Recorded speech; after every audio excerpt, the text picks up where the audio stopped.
Hey, thanks so much for getting this Radial application. I really hope that this helps you to speed up your workflows and enhance the way that you work and interact with ZBrush. That is honestly the reason I built it for my own workflows and refine it so that you also have access to this.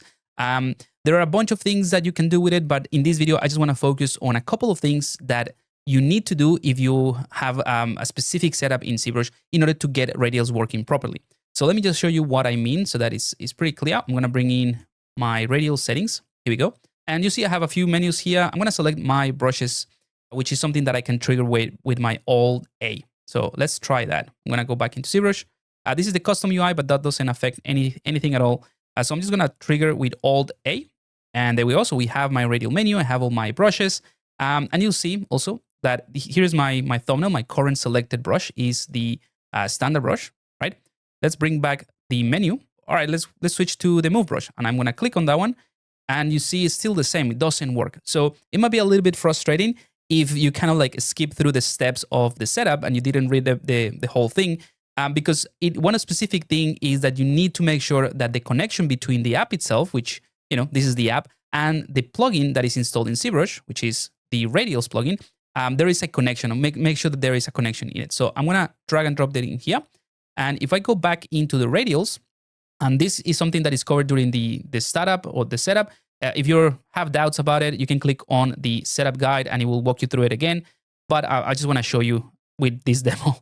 So if you go to the ZBrush setup here, you'll see that the ZBrush plugin has been successfully installed. That's the reason why you can see it here in ZBrush. If you see this in green and you don't see anything in ZBrush, you need to restart ZBrush and it should pick it up by default. And that's it. That's pretty straightforward. However, the way that we can communicate with ZBrush, or the way that Radials communicates with ZBrush, in other words, to select the brushes and all of that, is from this part right here. So the bridge hotkey. So bridge is essentially the connection between ZBrush and Radials, as it says here. And I have this assigned to Alt-J. This is just the suggestion, but you can use absolutely anything that you want. So the suggestions or the connection says you need to make sure that this exact same shortcut is applied to the load brush button in ZBrush, which is in here in the Radials plugin.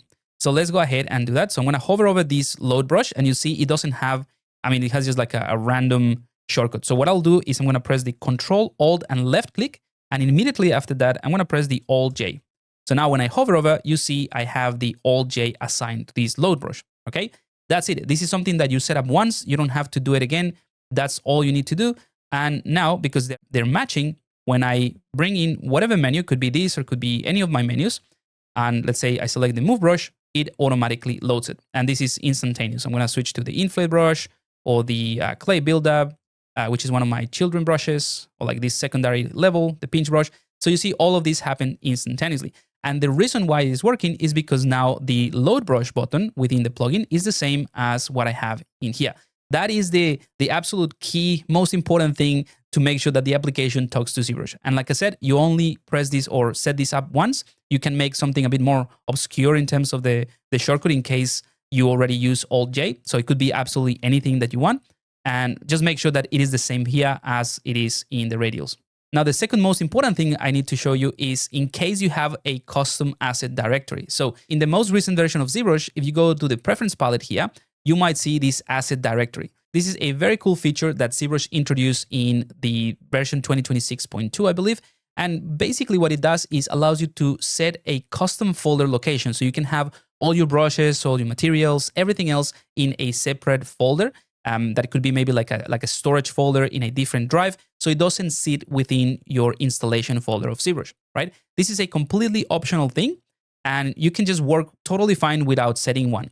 But one of the reasons I'm doing this video is that if you have selected or changed the location of your asset directory, so let's say you have it in a separate drive, and this is my case as well, I have it in a separate drive where I have all my resources and it's not in the installation folder. So if you do that, you need to point Radials to that folder. So all you need to do is click on Open Directory, which for me would be this. Let me show you the full path. So I have a drive called Work where I do all the work. And within that, I have a resources. And within resources, I have the software, the resources that belong to that software, in this case, ZBrush. And within it, I have all my stuff 2026. So all of this stuff is created for you automatically. You don't have to do that.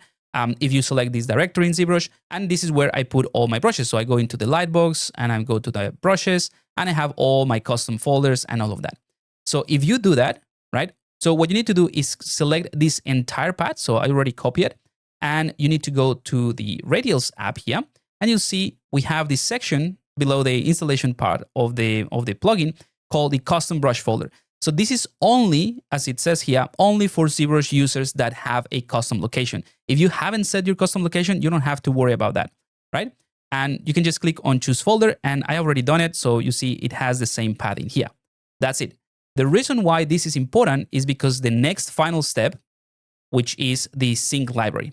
If you sync your library and you haven't assigned an asset directory at all, it will just pick up any brush that you have in the installation and it will be just fine. If you have assigned a custom directory like I have, and I click on sync library, and for whatever reason I haven't assigned it here into Radials, right? When I sync, it's only going to give me about 400 brushes or thereabout, something like that, which are the default brushes in ZBrush. But I want to obviously have all my custom brushes. So that's why this part is important, that you tell Radials where to find any custom brush or anything that you have put in for ZBrush. So now that I have this path, I can click on sync library, and then I will have all my brushes.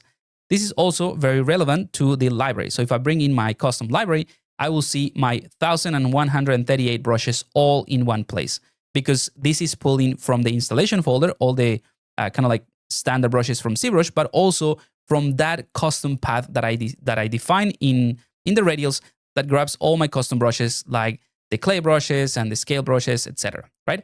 So it is important that you do that. And the final thing that I want to show you in this video is that whenever you download a new pack of brushes or create your own brushes and you save them in a folder that ZBrush can pick it up, in my case, like I said, I have a custom directory, so it will be saved in that location. But if you do that yourself, or you download a bunch of brushes from another artist or some of the ones that I have in my store, that sort of thing, and you put it in the right location, all you need to do after you place those brushes in the right folder is click on sync library again, and that way you will have those new brushes in your library here, and they will also appear when you're editing your menu, so you'll be able to add them to your custom menus like so. So that was kind of like the long version. The quick version, as a summary, is very simple. You just need to make sure that in ZBrush, within the Radials plugin, the load brush button has the same shortcut that you assigned to the bridge hotkey here. So these two should be the same. You see the Alt-J and the Alt-J. This should be the same. This is only set once. You don't have to do it again. And the second thing is, only if you have set up a custom asset directory in ZBrush, you need to make sure that you point Radials to that, so that when you sync your library, which is the final step in this process, you get all those custom brushes that you set in that sort of a custom location. Like I said, if you don't have a custom asset directory, don't worry about that. It will just pick it up on installation. That's pretty much all there is to it. I hope that you enjoy this app, and please let me know what you think. Peace.